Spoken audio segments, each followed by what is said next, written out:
15ই August ৭৫-এর এই দিনে সপরিবারে হত্যা করা হয় বঙ্গবন্ধু শেখ মুজিবুর রহমানকে।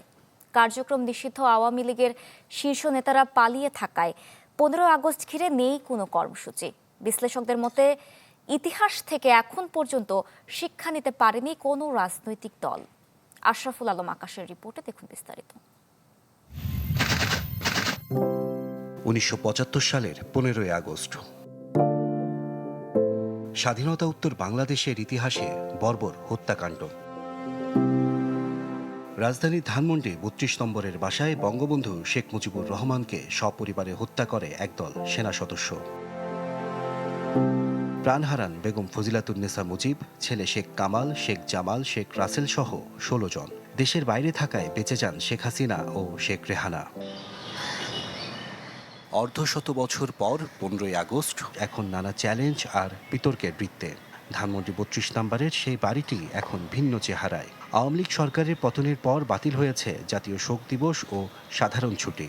আওয়ামী লীগ, ন্যাপ, সিপিবি মিলে যে বাকশাল হয়েছিল তাদের সমর্থকরা তারা বলছেন যে এটা ষড়যন্ত্র।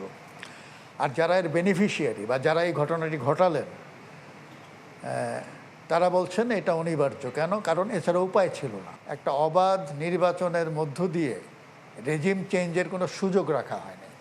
যখন এই ধরনের পরিস্থিতি হয় তখন অস্বাভাবিকভাবে রেজিম চেঞ্জ হয়, যেটা আমরা ৭৫-এ দেখেছি, যেটা আমরা 2024-এও দেখেছি। রাজনৈতিক বিশ্লেষকের মতে কোনো রাজনৈতিক দল ইতিহাস থেকে এখন পর্যন্ত শিক্ষা নেয়নি। দলগুলো সমালোচনা মেনে নিতে পারে না বলেই বাধাগ্রস্ত হয় গণতন্ত্র।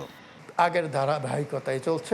প্রত্যেকটা রাজনৈতিক দল এখানে এক একটা ধর্ম, এবং তারা সেই ধর্মটা পালন করে। সেখানে তাদের নেতা হচ্ছেন ঈশ্বরতুল্য, তিনি ভুল করতে পারেন না।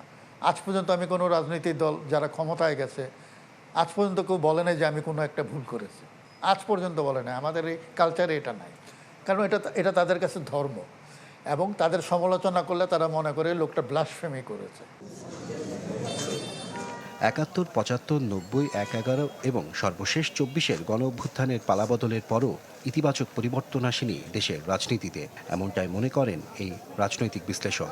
আগের সরকার যে কাজগুলো করেছে প্রত্যেকের মধ্যে একটা প্রতিযোগিতা থাকে, পরবর্তীতে আরও কত খারাপ হয়। আশরাফুল আলম আকাশ, চ্যানেল 24, ঢাকা।